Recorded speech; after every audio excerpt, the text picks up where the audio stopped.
Hey, my name is Chucky Jabba, and this is my friend Chaos. And clearly, those aren't our God given names, but they are the personalities we will adopt for the purposes of the next few minutes. And if you really want to, I'm sure you can find us all on the regular socials. Not all of them. Sorry, Jabba. I'm just not on TikTok yet. Although you might think I would be. Yeah, that figures. Whatever. So, FYI, the format of our show is simple because chaos is pretty simple, and I tend to overcomplicate things. We'll pick a topic that falls under one of three basic categories: startup life, adulting, and culture. And that'll surely get us talking about politics and religion, so we're sure to scare away and piss off most everybody at some point. We'll keep it structured by telling a personal story on the chosen topic. And then in the middle, we'll pose a provocative question and possibly finish up with our hot take on the state of the topic in the current diaspora. All right. Well, and if all you want to do is send us if you want to send us a good provocative question for anybody out there listening for today, the topic today is the Rooney Rule. And if there are any sponsors out there that would like to talk about them and their product, you can send us some of your free stuff to our business address, which is 225. Hey, Dave, my girlfriend asked me not to say our address on here. Okay. Well, I'm sorry. Then why don't you just direct message us then instead? It's probably better that your parole officer doesn't have a easier way to get in touch with you. And, with all the stuff I'm going to say about Trump, probably don't want to be dealing with all the crazies showing up at my house. So fair point. I'll beef up your security personnel if we have to. Sounds good. So as you were saying, our first segment will be our personal story on today's topic, which is drumroll please. The Rooney Rule. But first, I want to say thank you to our sponsors today. Our sponsor today is Cindy with an S. Cindy.io is an acronym for Seamless Integrated Dynamics. Build next level collaboration. Awesome. Our quote for the day, we thank them for allowing us the time to talk to you. The quote today isn't really a quote like we usually do, but more of a definition, because the Rooney Rule may be sort of familiar to all of the sports fans out there. I'm sure that all of Craig Carton's fans have moved right over to watching and listening to Chaos and Chucky Jabba. I think we're their new favorite station now. Exactly. Absolutely. Who is the fan anyway? And does Kenny Olmstead know how to get this in his car? That's really the question. No, but he's listening to Yes right now. So, anywho, the definition of the Rooney Rule is it's a policy in the National Football League that requires a team to interview at least one minority candidate for a head coaching job, general manager position, or other front office position. And I want to say that as I was Googling that definition, most of the articles that came up were ones that clearly said the Rooney Rule is a joke. That there are like three people of color in head coaching positions in the NFL, and that the Rooney Rule hasn't worked out. But 10 years ago, it was a huge boon to diversity and made a kind of unwritten and then written rule, so to speak, that it would get people in the door. Yeah, and I think, in my opinion, I think the Rooney Rule is a smart rule. Obviously, it's not going to get you the job because it's just going to get you in the door. But, in some cases, maybe not a ton of them, it got the right person the job, and they were also, a minority. So, I think certainly if you put minority on the short list of people you're going to interview, sometimes they're going to get the job. So I think it's a great, affirmative action type rule.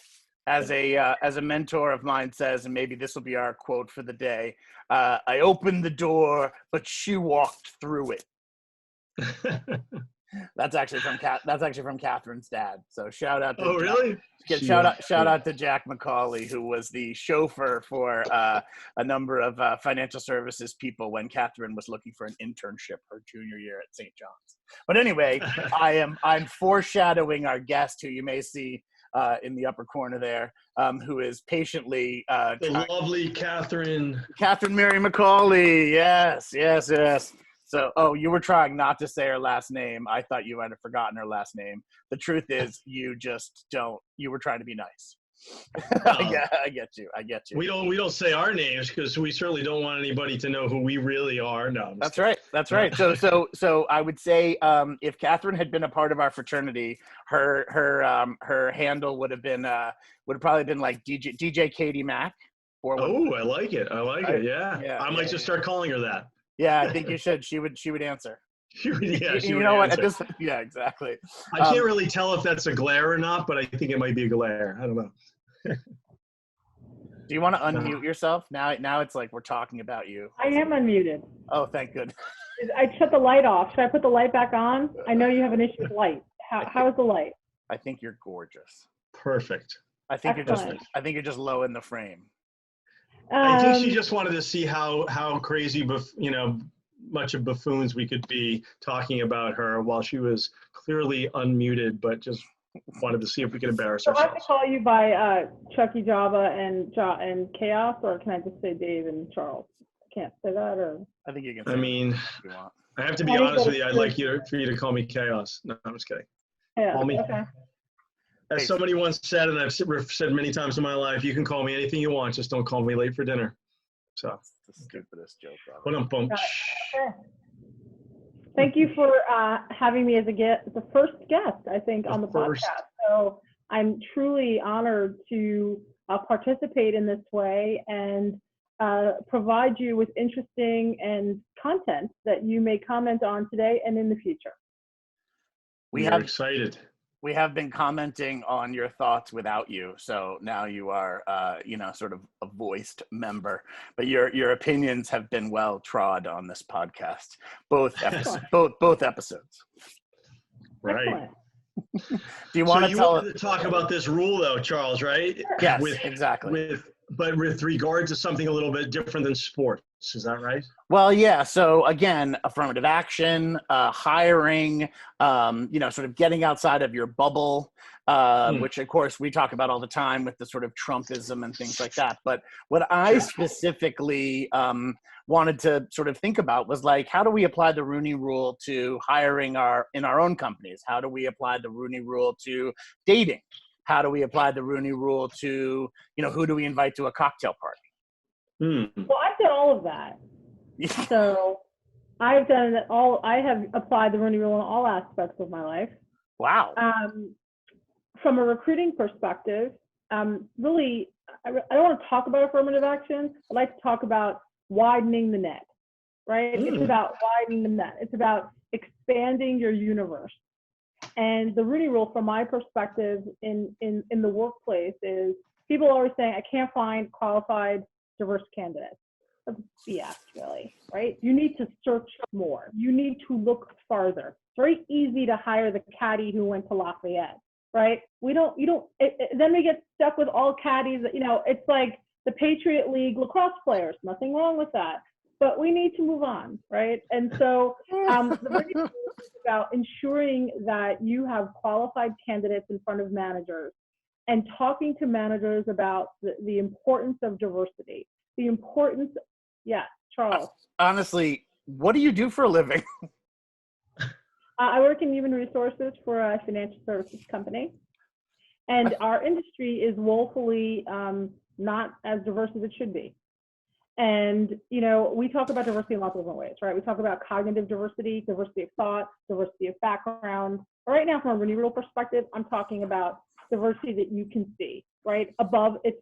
So there's the iceberg of diversity. There's below of what you can't see and above the waterline of what you can see. So this Rooney Rule, I'm talking about what you can see. And so there are many studies that show that diverse companies, diverse people that have diverse boards are better performing than companies that aren't. And so it's just really easy to hire the person who looks like you, who sounds like you, who grew up in the same place as you. I get it. I totally understand that. But you're not going to succeed. You're not going to be as successful as companies that have different types of people. So in my company a couple of years ago, I was part of the Executive Diversity Council, and we initiated the Rooney Rule. And we went out to leaders and said, hey, we're not going to there's no quotas. We're not going to tell you who you have to hire. What we are going to tell you is you need to interview a qualified female or minority candidate, and this is global, before you make an offer. That's all we want. Widen the net. Spend some more time. Think about the kinds of people that get in front of you. If you want somebody that has 10 qualifications, what if this diverse candidate has 8 and you could teach them too? But think about all the cognitive diversity that this person's going to bring to your team to make you more successful. And we've been successful with it. Now, our company's not big enough that we hire so many people that the numbers will change significantly. However, it has started conversations. It has brought different people into the mix. It's extended. A lot of firms have time limits on how long it takes to fill a position. We took all of that away. We don't care how long it takes. We're going to find you the right people in front of you. You can make the best educated decision for your role. And you still may hire the white male because that's the best candidate. But you know what? You talk to 5 different people and maybe you have a different perspective for the next job. Not perfect. However, it definitely has been successful. And we, the first year we started, over 50% of our hires were minorities in the United States. The second year, I think it went down, and I think we had less hires. But it definitely. Hey, Catherine, can I just stop you for a second? Because just for a second, hold that thought and everything. But Charles, I just want to say, I think that the total IQ of this program, this episode is like going through, it's up 1,000%. I mean, this is like unbelievable. I really, seriously, it's making me think too, like we need more diversity on the show. This is really great. I didn't realize how great a topic and how interesting this is. Catherine has certainly thought this out. She's amazing. And she's probably, that's why she's like top of her field in human resources. So it's really great, very cool. So thank you, Catherine. It's not, look, this is not revolutionary. It's just getting people to think differently. And particularly in financial services, people have hired people that look like them. It's just easy, right? Again, the caddy, look, I was hired because I was, my dad worked for the company and I was a summer intern, and because my dad worked for the company. If your dad doesn't work for the company, how could you get a summer internship if nobody knows you? That's your policy. Now, we don't do that with summer interns now, but in 1991, when I went, it was, right? So yeah.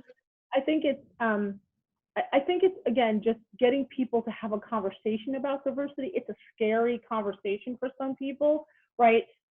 Oh my God, I don't want to be racist, right? But I think we all have inherent biases. You can't, there's unconscious bias. You can't help it. You can't help the way you feel. You grew up in a story. You can't help it. It's not bad. Everybody has them, right? Yeah. And it's just about opening it up. Sorry if I'm talking too long. No, absolutely. Oh, God, please. It reminds me of, not with my current company, but with my last company. It's just sort of an interesting thing. Charles and I have talked about this in the past where, and maybe even on past one of our shows here, that we really wanted to have an African-American guy in our fraternity. And we loved him. We knew him a little bit. When he started to rush, we were like, oh man, we were like, oh man, this would just be awesome. Because we're a very diverse fraternity in other ways, but we just didn't have a black kid in our house. And we really wanted him, and it didn't pan out. You got some crap from the African-American community that was like, you're not going to join black, African-American fraternity. Like and he was shunned. But the point is that I think my personality is, I love diversity. I love being open to that and having different people. It just reminds me, I worked for a company and I opened up an office for them down in North Carolina a bunch of years ago.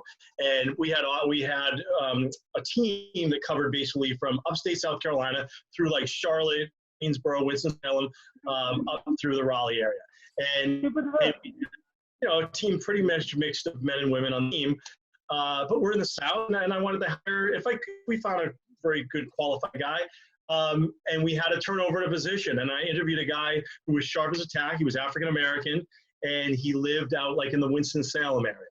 And, a little lesson in like North Carolina. I mean, obviously there's racism everywhere, but I think if I had hired him in downtown Charlotte or in Raleigh, we would have been okay. But I hired him, and he took over accounts, and it was an awful experience. The poor guy went out there, and he was fine, and seeing people in Winston-Salem. He finally came to me one day, and he had expressed a few times some challenges with some of his client base. He wasn't specific, and he's like, I am just experiencing like people that don't want to, like, basically like, where's the white guy? that I used to deal with here before. They were hicks from the South. They were completely racist, and he would walk into their office, and they didn't want him in there because he was black. And I like, this still goes on, like right now in this country, and it did. And it was such a shame. He ended up leaving the company. I was so disappointed in that because he was a great guy. He was a smart guy. He was like, he was a hustler, and he was just experiencing. And if people don't feel safe, if you don't feel psychologically safe, you're going to leave, right? And there's nothing you could have done, right? You can't go to the client and yell at the client, right? I get it, right? It was a weird situation, yeah. But I think the fact that you took the chance on him, right? That you saw the possibility, that stays with him to today, right? That stays that you tried and you saw the possibility in someone.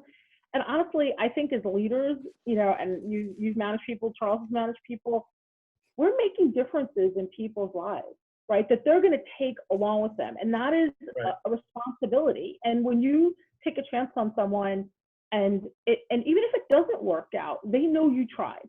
And that is meaningful. And hopefully they pay it forward and they've taken that with them somewhere else. And so that's all this is about. It's just about giving people a shot, right? And I think all of us on this call, I may know you both a little bit, that we all feel really passionate about this. We are passionate about giving different kinds of people opportunities that they may not have had.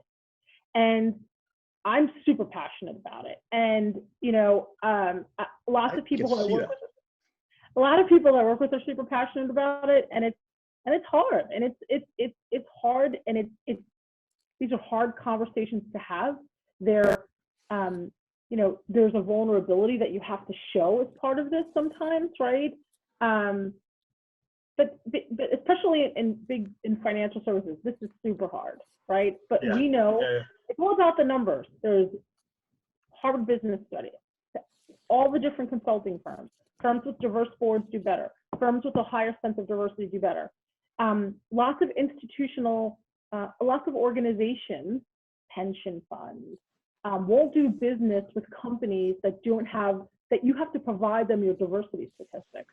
If your diversity statistics aren't what they want, they're not going to hire you to manage their money.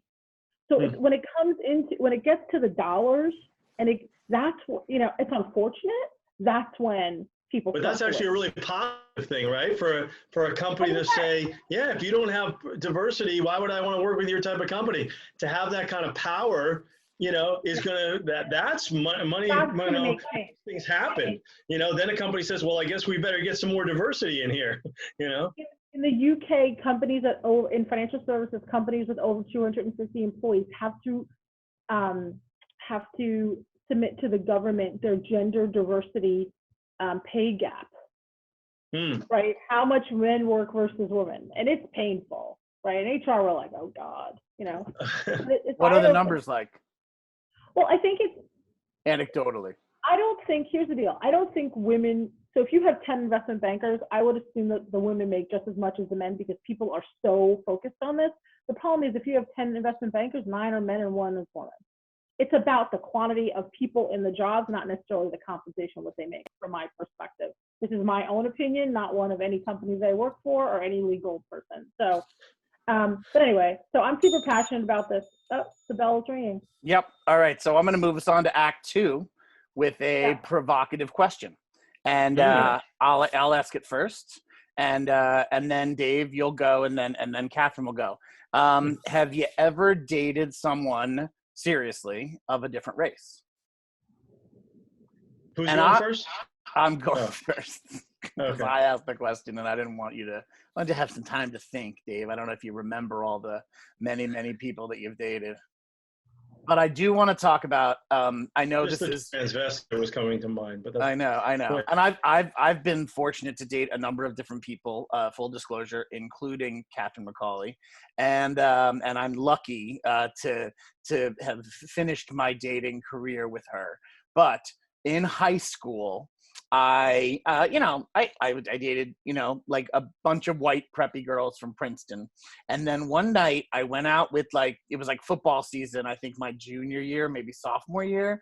And I went out and Claudette Washington, who I don't know if it's just a stereotype or. I'm sure she was African American. You're sure. I'm sure of it. You're sure. I'm sure.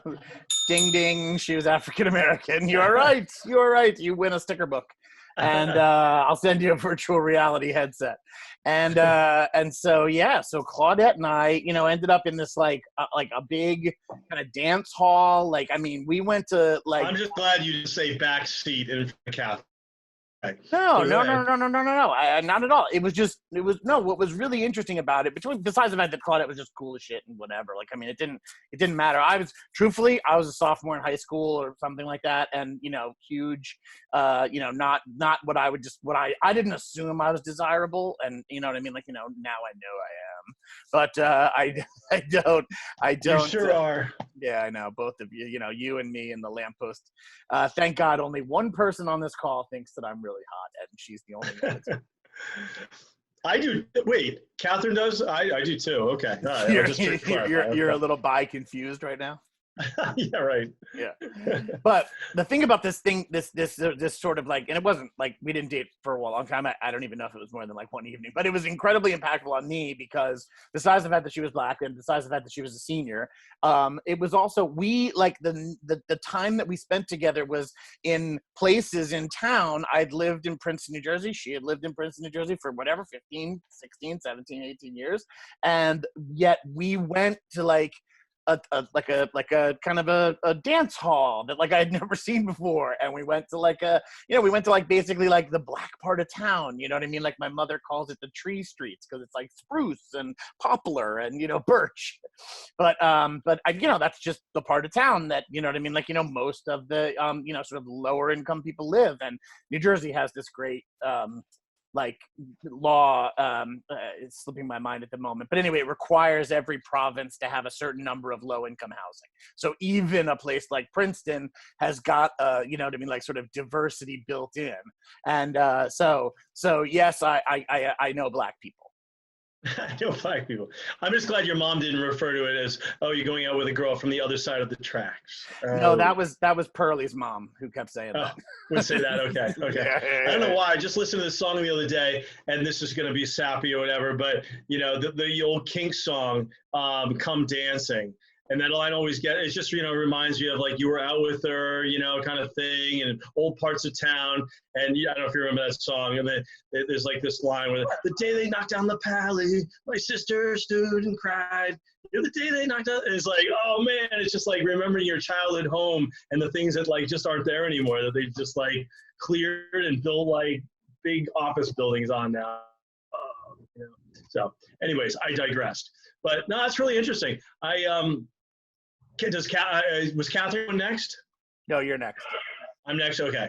So let's just say I'm in a relationship right now, so I really can't date somebody else. But I did go out on one date or two dates.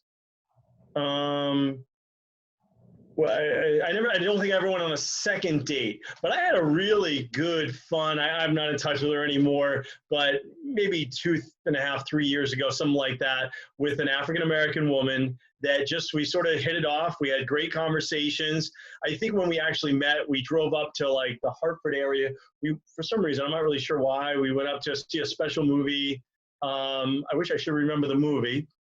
How pathetic do we sound? Fever? No, it wasn't Jungle Fever, but that's, close. It was more recent. Like it came out a couple years ago. Malcolm X? Well, it was a race-related movie, and I really should remember it. I'm kind of embarrassed. But it wasn't about the movie. It was that I got a lot of chance to just drive with her and talk to her. We were in traffic for a while. Basketball Diaries? What's that? Basketball Diaries? No, it wasn't that either. No, what is it? Oh, Love and Basketball. Love and Basketball. Would have been funny. Movie. Would have been a better joke if I had gotten it right. What's the Basketball Diaries? That's like something else. I've heard of that. But anyways, yeah. My point is that I was very open, but I mean, there's certainly in your dating life, I don't know. I don't think I'm even close to racist. I'm not racist at all. And I really enjoyed the date. I wasn't embarrassed. I was happy to be in public with her,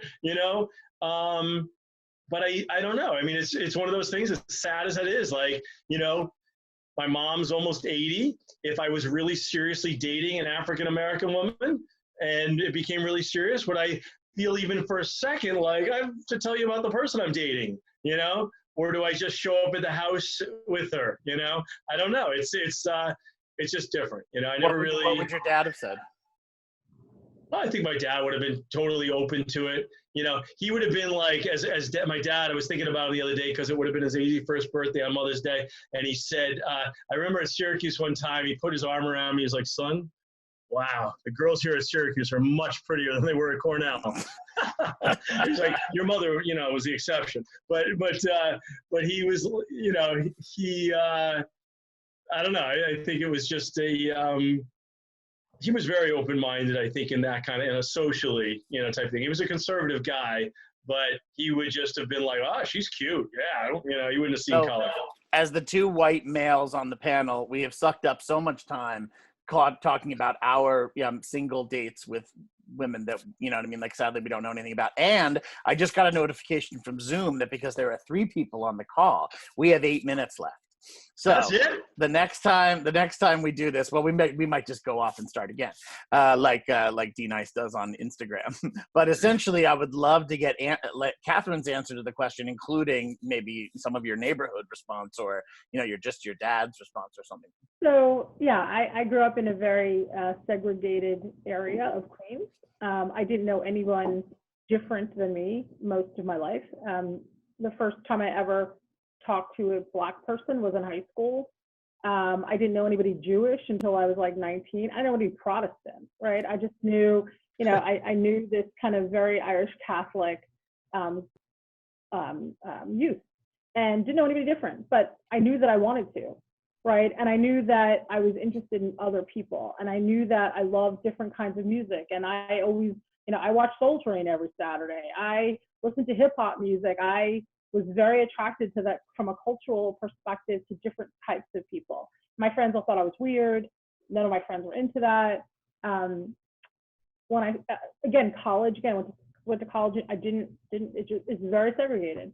Always dated white guys, or Italian guys. And then when I started working, I worked with lots of different people, and I was super interested in their background and learning about them. And there was a man who was African American who I was in love with. We were really good friends, and I loved him. And I think my father knew, but I never told him because I couldn't really. And he and I definitely hooked up a couple of times. I'm not sure dated is way too aggressive for what we did, but we were really good friends and hung out all the time. And he was an amazing person. And I tried to explain it to my friends, and they were like, what? I'm like, it's not about, I'm in love with Greg. I'm not in love with the Blackness. I'm in love with Greg, the person, because he's amazing. And he makes me feel like no man has ever made me feel. And it believes in me in a way that I've never felt at age 24 or whatever I was. Greg eventually dated somebody else at work who he's now married to for 20 years. And they have 2 kids. But that's another topic. And so I dated Greg. I've kissed Black dudes in clubs, or like Spanish dudes in clubs. I mean, and my haven't we all kissed Black dudes and Spanish dudes in clubs? I mean, you know. 100%. So, and my relationship before Charles, my boyfriend was half Dominican and half, you know, kind of Polish Jew. So very different than the way I was brought up. I mean, he went to yeshiva. His father's a Holocaust survivor. His mother was born in Santo Domingo. So wow. Super different culturally than anything that I ever experienced. But I love that. Like, I'm super interested in that. And I would say that, you know, so for me, I've always been open to being with new people. None of my friends have ever done that. I'm the only one of my friends who's ever kissed or dated somebody who was different. No one. And there's a movie called Save the Last Dance where there's like a white girl who hooks up with a Black dude, and after they watch it, they're like, now we understand. And I'm like, it's not about him being Black, or it's not about Mo being Dominican. Anaconda. It's about them as a person, right? It's you fall in love with a person, you don't fall in love with a color. Can't fit a Trojan on that. And they say size doesn't matter. Hey, are we really doing this? Come on. Yeah, I fell in love with people. I didn't fall in love with color. I fall, you know, and but if I would have had a serious relationship, I literally said to myself, if Greg ever loved me back, what would I do? How would I tell my father? How would I bring him home? How would I mean, Greg played football at IU, right? Super smart dude, like the coolest, nicest person. Was playing semi-pro football while he was working at the same company as me. I mean, super cool guy, smart, but oh my gosh, how could I tell my dad? Because it would not have been accepted no matter what Greg did. And that's just the reality. But is your dad still like that, Catherine, or is he we've been? worked on him. We've worked on him over the years, Okay. right? He definitely is challenged with different kinds of people. He has definitely become more open as he has gotten older, because he knows I will not accept it. He knows I will not talk about that. He knows that I will bring people into the home. Greg had been to my house, has met my father, right? My father didn't know I was in love with him at the time, but I think my dad kind of knew. But I've taken my dad out with gay friends of mine and have dinner with a gay couple. My father would have never done that 20 years ago, right? So I've tried really hard. I've tried to expose him. If you think about it, you grow up in this kind of very sheltered area and you don't know different people, and prejudice is based on ignorance, right? You're ignorant. When you're ignorant, you're scared. You don't know. And you have to open yourself up to different people to understand who they are and not be scared. And that breaks down the prejudice.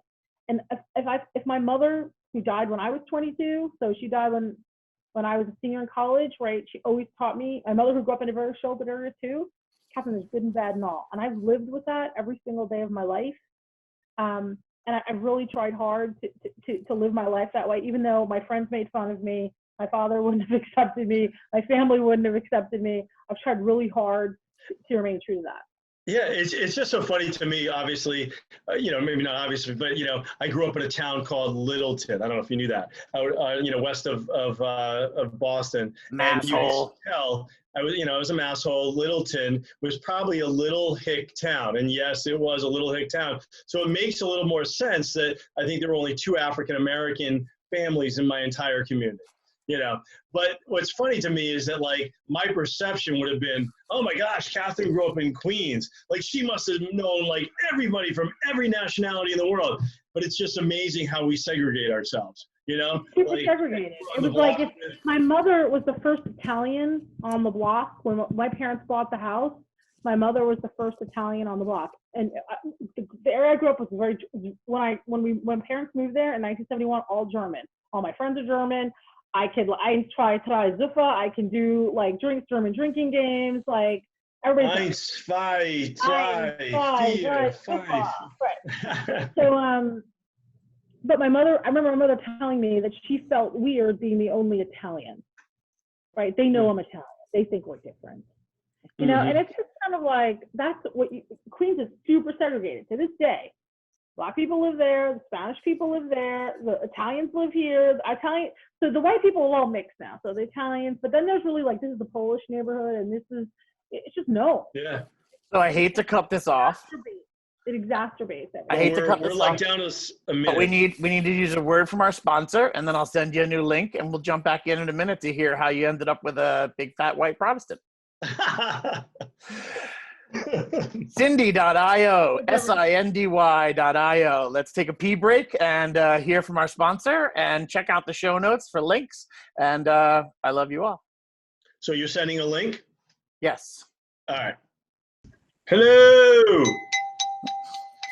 Welcome back from our commercial break. And thank goodness our guest, Catherine Mary McCauley, is still with us, because without her, this would be really, really boring.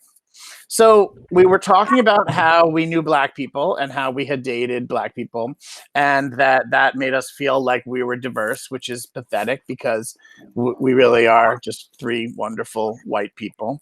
And essentially what I think is kind of interesting is that the Rooney Rule I had known because of the NFL. But what I didn't know is that when I got on Tinder and Bumble, sort of post-divorce, that I might benefit from the Rooney Rule. How so? I evidently was the beneficiary of of Catherine applying the Rooney Rule. You were the beneficiary of some affirmative action, basically. I think I was. Maybe we should ask Catherine to clarify. So 3.5 years ago, I was very focused on. I'd gotten to a place. I had been out of a relationship for a couple of years. I was working on myself. I had worked on my apartment. I'm like, you know what? I'm ready. I'm focused. I really want to meet someone. And so I was on Bumble and dated lots of people. And really, I had a type. Did lots of people? Dated some people. Dated some people, yeah. But I had a definite type of person that I was clicking on, right? And they were usually people who worked in financial services or attorneys. I kind of like a douchebag. It's a problem, hence my single state, long-term single state. And so, and I was relaying the different shenanigans that were going on with these various men with my coworker. And I was like, God, and she's like, Catherine, you need to apply the Rooney Rule in your dating life. I'm like, you want me to date black men? She's like, well, you can, but I think I want to challenge you. For every guy that you click on that's your normal type, you click on somebody you would never have clicked on before. Exhibit A. So I did that, and I started dating more people than I had ever dated in my life. I mean, at one point I was dating like 7 people, which is not something I've ever experienced, and it's very stressful. And the coordination and remembering of things is really difficult. I have to write stuff down because I pride myself on remembering things about people, and that's just what I do for a living, right? So, but just meeting Charles as someone that I never would have met, I never would have come into contact with, who was very much my type as a person, and I found very attractive, and the kindest eyes I'd ever seen. Out of all the people I was dating at a period of time, he was the only person who took me to dinner, the only person who paid for dinner. Not that that means anything, to pay for me, but it's pretty much like, let's grab a coffee, let's grab a drink, let's people. And then they want to meet you again, and they want to, but it was, Charles was like, I want to sit and get to know you and ask questions, and we talked. And I'm not the most outgoing person in real life, and he is. And so when we met, he said that I didn't look at him for the first 11 minutes of our date because I was like looking down the whole time, so I was so nervous. The first rule of interpersonal relationships and collaboration: it all starts with eye contact. And he had such contact. Right. And so anyway, so the Rooney Rule really made me think about me in a different way, and that to broaden my horizons in life and bring different kinds of people into my sphere. And it benefited me. And I've met the most wonderful person who has built me up, who has supported me, who has loved me, who has loved my father, and who has given me a little family with a dog, by the way, who's named Rooney. Of course. Because of this.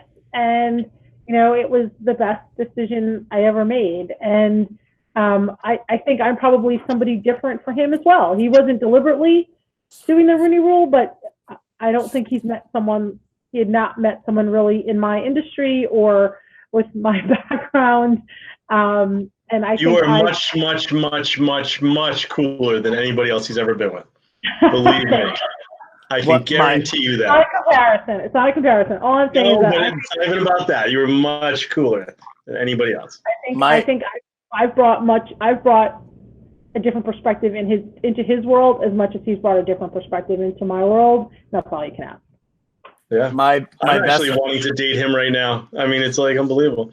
So my best friend, when I called and I was like, oh, I'm dating this woman. She's in financial services. I don't really know what she does. It's some sort of corporate something or other. She leaves at 5:30 in the morning and she comes home at 9 o'clock at night after going out to a steakhouse with a bunch of guys. And you know what I mean? Like, I don't know. She seems really great. My friend says, without missing a beat, he goes, how did you meet her? And I was like, I don't know. You're like, thank God for the Rooney Rule. Right, exactly. So, Kat, tell if you don't mind, tell us an anecdote about I was always surprised when you said that men didn't take you to dinner on the first date or didn't even sit with you. But I mean, like, what was the whole thing like about them asking you to like check their resume? Yeah, so there was lots of right. So when you work in HR, right, and this has happened to me my whole life, right? If you've dated people, they're like, oh, do you know so and so, right? And especially if you date people in this industry, oh, do you know so and so? Yeah, I do. Oh, can you get me an interview, or would you like to look at my resume? Have you seen my LinkedIn profile? Now, I will admit, everybody I did date, I did look at their LinkedIn profile because that's what I may be a stalker, right? Women do that, by the way. FYI, they're looking at your shoes, your watch, and your LinkedIn profile. It's just the reality. And so I did, and so people would ask Bonus me that. for us. And it was like, I coach people for a living. So you have these men our age who are, doing whatever they're doing. If they're, I dated this bank executive vice president. I spent a lunch coaching him on how to lead his team. And I was just like, wait a second, I don't need to do this every day, right? Like, I do this for a living. Like, I can't. It's so funny to me. I mean, obviously business has come up on some dates that I've been on, but I'm just picturing like somebody like saying this to you. I'm trying to grab a piece of paper to make it funny and be like, oh, by the way, I brought my resume along. Do you mind taking a look at it? Like, yeah, we'll take a couple more drinks. Like, it's like, what the? And then he doesn't offer to pay. I go right into coach mode. When people tell me about what they do for a living and what I've learned about men. Out a pen, you're like, oh, you don't want to say that, I go into coach mode. I'm like, why are you saying? Like, I can't help it, right? And then they eat that up, and it's like, wait a second, is this a relationship, or are you one of my clients, right? I don't need that. And so, and not that I don't coach Charles, because I do, but it's not. He needs a lot of it, so. It's not the basis of our relationship, and there's no quid pro quo. There's nothing. He doesn't want that, right? These guys want to be like, oh, I'm dating so and so, and she's a managing director, and she knows this person, and she knows this person, and she can get me this resume, and like, that's not who I am, right? It's not what I want. I don't need you. I don't need your money. I don't need your title. I do my own thing, right? And so that also scares men away too, in that there is I don't need them for. But I do. That's another whole podcast, Charles. I think kind of. But needs and wants and needs. Well, I think it's about the dichotomy of being a strong woman and want earning your own money and having your own life. But I don't mind being told what to do. I don't mind someone ordering my dinner for me. I want somebody to open the door for me. Like, there's a balance there, and Charles and I have talked about it like that's different than maybe he grew up, right? And so we've talked about this kind of balance of I'm in charge all day. I don't need to be in charge all night. Wow. Right, Charles? That's kind of hot. Yeah. It's a lot of information. Got a little warm here. Catherine and I are signing off now. I know, geez. As I'm like totally quarantined and you two are like in other rooms from each other, I won't have like an intimate relationship with anybody for like another 3 months or something. And you guys see you, Dave. Yes, and Charles, any thoughts on the Rooney Rule from your perspective? I told you about it. How did you feel?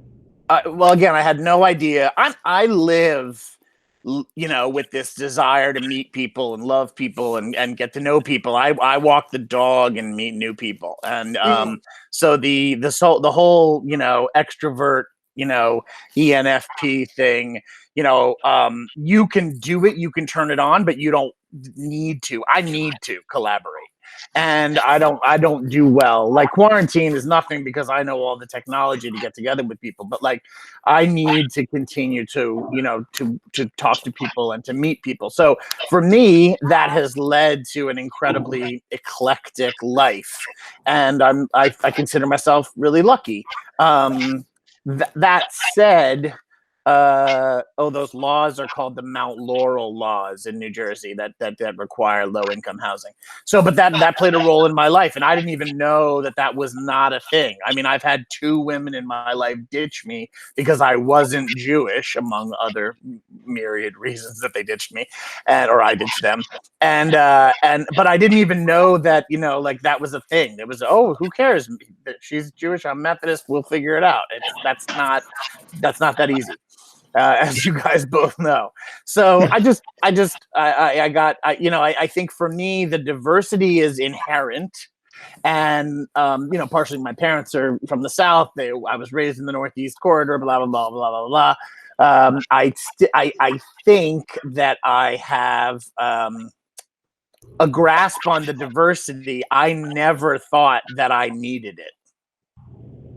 And with you, I realized that I needed it. I wanted it. I just ran smack dab into somebody who was, way out of my league and was awesome and interesting and, all those great things that you are. And then on top of it, found me because she wanted to know an artist who was an entrepreneur in his mind and thought that his, life could get out of, segue from high school theater and film teacher to software mogul. I mean, that the fact that that's interesting to you at all is funny to particularly my drama department friends, right? I mean, it's one thing to say to Dave, who, do you know what I mean, like also has a startup, or to say to, any of the other frat guy type wonderful people, or even Princeton type wonderful people who all have like, really huge jobs or whatever, like, maybe similar to yours, I don't know. But the theater and film people are like, where are you living? You know what I mean? Like, and I'm like, I don't know. Catherine's house. I don't know. So for me, the benefit was I didn't know I needed it, but I certainly won whatever game we're playing. I won the lottery. Yeah, the lottery of dating. Look at that. I don't know what we're doing, but I am thrilled to be a part of Catherine's life, and I am honored that you took time to be a part of our podcast. I know that you are our social media biggest supporter, and I know that you are also one of my biggest fans, and I am your biggest fan. But I also think that this podcast is a lot better for you being here. This is great. This is like a total love fest. I'm really enjoying it, but seeing that I'm like, social distance from the person that I, am in a relationship with. Next podcast, I'm going to bring in a couple strippers so I can have a little love fest too while I'm talking as well. So, you know what, Dave? You don't actually have to include us in that. You could just, you know what I mean? Like, just get on the internet by yourself with your what would I do? Yeah. Okay. You probably couldn't even figure it out. I don't know. It's been so long. I think I'm a technical virgin again. All right. So I'm going to close this out. Act 5, conclusion. We've learned nothing, but our sponsor, Cindy.io, is out there, and hope we all will check it out. And I won't say the name of any of our companies, thanks to our guest, Catherine McCauley, and all the shout outs to Jack McCauley, who we're missing today because we are also socially distanced from him. But Jack from Queens. Jack from Queens. Jack from Queens. And Dave, do you have any idea what our next topic might be? I don't know. I will just say I talked to that guy, Ronnie Davis, today from Speaking the Truth. Had a great conversation. I thought we talked for 20 minutes. Like an hour later, I was like, dude, I really got to go.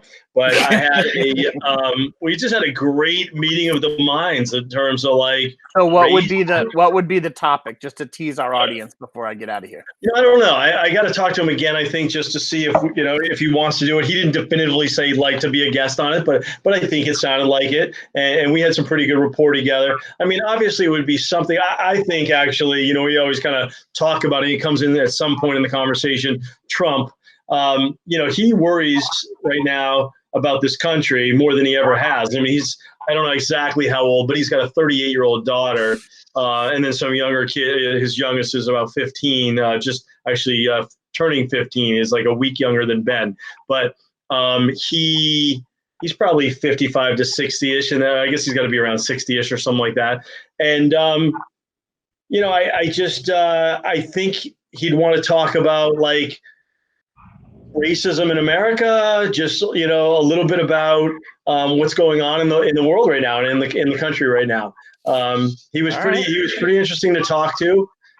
He's I would say he's not abrasive in any way. He's a very nice guy. But he's not afraid, like his show is. It speaks its mind. Like, he's not afraid to speak his mind. I said something about, my son being Hispanic and blah, blah, whatever. I started to say about that. So he's feeling, and he was like, boom, right on like how many Hispanics, and I won't ruin it, whatever, but just a little teaser, have been so derogatory towards Black people, and I'm like, that's just an interesting topic right there, There we go. So, I think the more we can narrow it down, the better.